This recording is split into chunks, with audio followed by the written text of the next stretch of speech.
My name is Carmen, and I was in a coma for a year. When I woke up, my entire life had been stolen. It all started in March 2024. I was a successful 35-year-old attorney, happily married to Roberto and the proud mother of our beautiful 12-year-old daughter, Laura. "Mom, can we record another video for your journal?" Laura asked me one afternoon. It was our tradition. Ever since she was 5, we'd recorded videos together, talking about everything, her dreams, my advice, our special moments. "Of course, sweetheart. What do you want to talk about today?" "Dad," she said softly.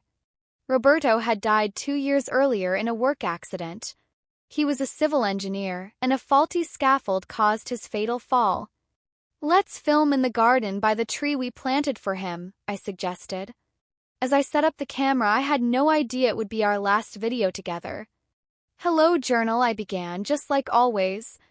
"Today, Laura and I want to talk about the silent heroes in our lives." That video, stored on my private YouTube channel along with hundreds of others, would become the key to reclaiming everything they stole from me. The next day, while driving to work, a drunk driver ran a red light. The last thing I remember was the sound of the crash and people screaming. I woke up a year later at Central Hospital. The nurse attending to me, Maria, looked shocked and terrified to see me conscious. "Mrs. Carmen, I have to call the doctor." "My daughter. Where is Laura?" Maria avoided my gaze. Minutes later, my mother-in-law, Victoria, walked in with Claudia, Roberto's brother's wife. "Well, you're finally awake," Victoria said coldly. "Where's Laura?"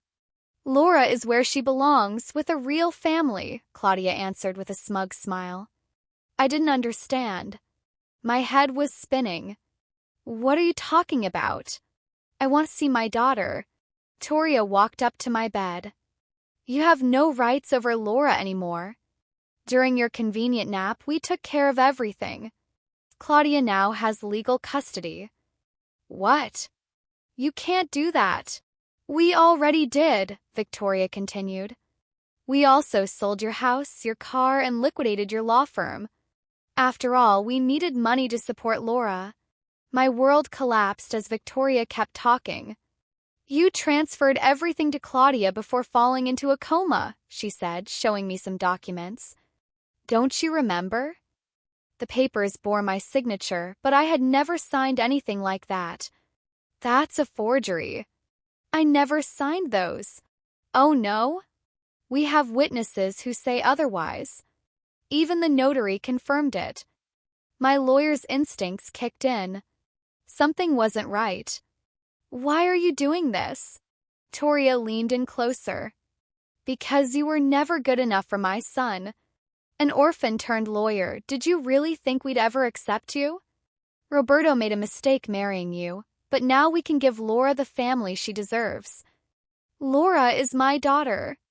"Not anymore," Claudia chimed in. "My children are her siblings now, and I'm her new mother. She's much better off with us." That moment, Dr. Gonzalez entered the room. "Mrs. Carmen, it's a miracle you're awake.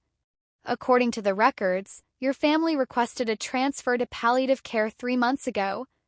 Victoria cut him off. "Doctor, we already handled that. In fact, we were just informing Carmen that she'll be moved to a long-term care facility." "What?" "No. I'm fully conscious. The decision has already been made," Victoria said.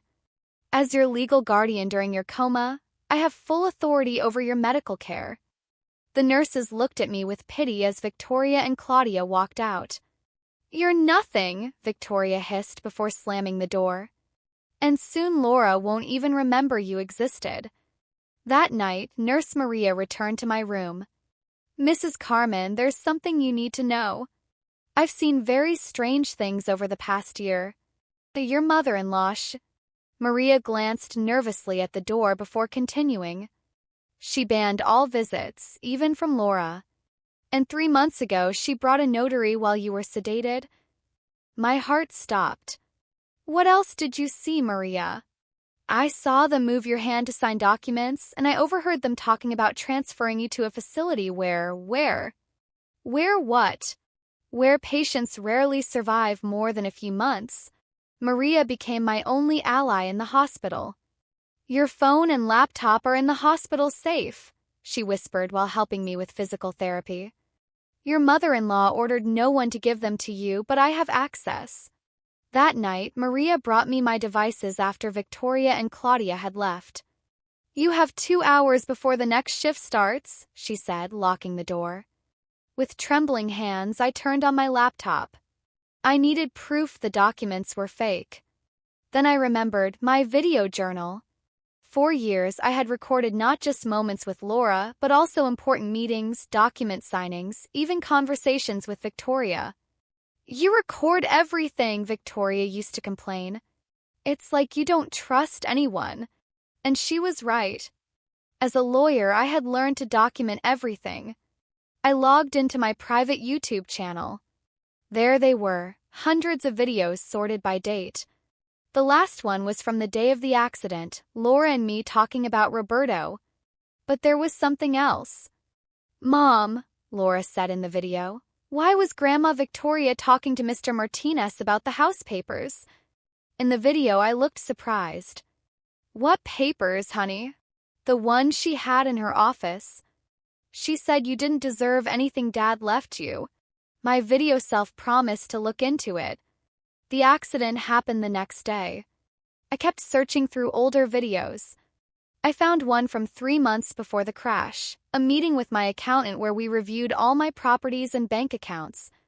As you can see in these documents, he said in the video, all the properties are insured and have duplicate documentation stored in the safety deposit box. The safety deposit box. I had completely forgotten about it. I kept digging and found something even more disturbing, a video of Victoria arguing with Roberto 6 months before his death. She doesn't deserve anything, Victoria shouted. You should give control of your assets to me. Mom, stop, Roberto replied. Carmen is my wife and the mother of my child. I trust her completely. You'll regret this. She's only with you for the money, Roberto, furious, replied. I've prepared everything to protect them. Neither you nor anyone else will be able to take away what belongs to them. The video ended there. My heart pounded. Roberto had anticipated this. I kept searching and found dozens of videos exposing Victoria's manipulative behavior, trying to turn Laura against me, speaking badly about me to other relatives, even tampering with documents when she thought no one was watching. But the most important one was from 3 years earlier, Roberto in his office recording a message. Carmen, my love, if you're watching this, something has happened to me. I know my mother, and I know she'll try to take everything from you. That's why I've prepared something. He explained about hidden documents, secret accounts, and a safety deposit box only I could access. The key is in our special place, where I proposed. Only you know where to look. Maria returned just as I finished transferring the most important videos to a USB drive. Mrs. Carmen, you need to speak to your daughter. I've seen her in the hallway several times trying to visit you, but her grandmother always stops her. Laura's been here? Yes, and she looks miserable. Last time I heard her arguing with her Aunt Claudia. Suddenly we heard voices outside. I want to see my mom. It was Laura's voice. Your mother is very sick, Claudia said. Besides, she's not your legal mother anymore. I am. No. She is my mom, and I know she's awake. Nurse Maria told me. Then a slap and a stifled cry. Don't you dare contradict me. My blood boiled. I tried to get out of bed, but my legs were still weak. Maria, please help me get to the door. Before we could move, the door slammed open. Victoria stormed in, dragging Laura by the arm. So here you are, she shouted. Disobeying as always. But when Laura saw me, she broke free and ran to me. Mom! We held each other, sobbing. A whole year without touch, without seeing each other. My love, are you okay? Have they treated you well? Before Laura could answer, Claudia yanked her back. Enough. Laura, we're leaving now. No, Laura cried, clinging to me. I don't want to go with you. They hit me and lock me in. Victoria stepped closer, furious. Ungrateful girl, is this how you thank us for everything we've done for you? Everything you've done? I snapped. Like stealing our property? Forging my signature while I was in a coma? Victoria's face went pale. You have no proof. Are you sure? I lifted my phone, which had been recording everything. And I have something else to show you. I plugged the USB drive into the hospital room TV. Laura, do you remember our video diary? Her eyes lit up. The videos we used to record together.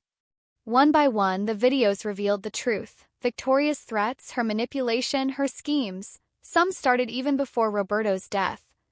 Turn that off, Victoria screamed, lunging toward the TV. But it was too late. Maria had already called Dr. Gonzalez and hospital security. Everyone was watching the evidence.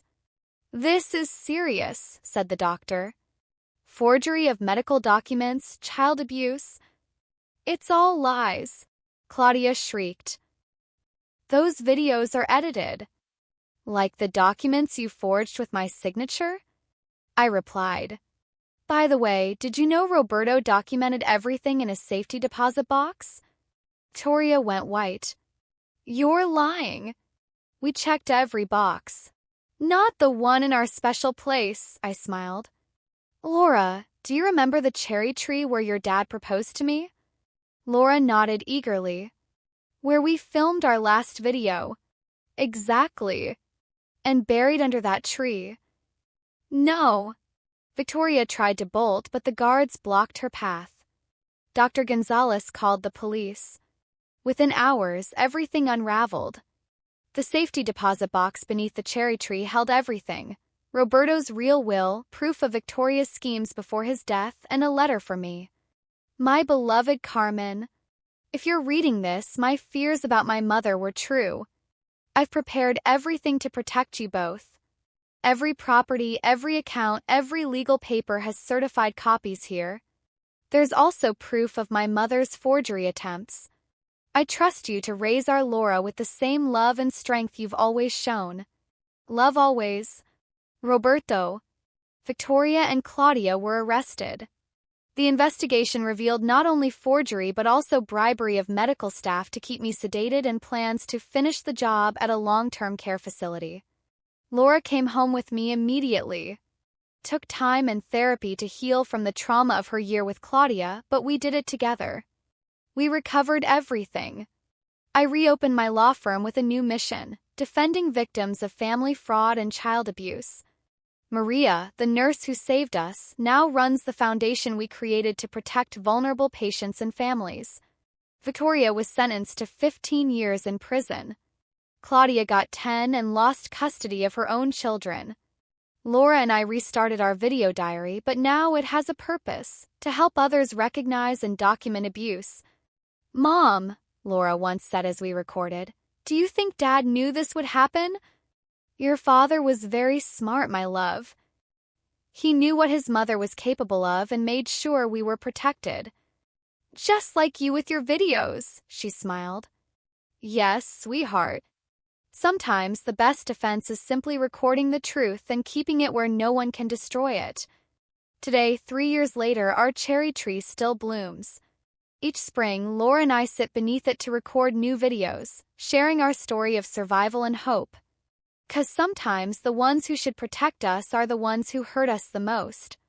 But if we document the truth and keep believing, justice finds its way. This is my story. A story of betrayal, but also of love, foresight, and justice. And for anyone going through something similar, document everything, keep the evidence, and never lose hope. True love, like Roberto's, finds a way to protect us, even from beyond. Thank you for watching. Don't forget to subscribe for more stories. See you in the next video.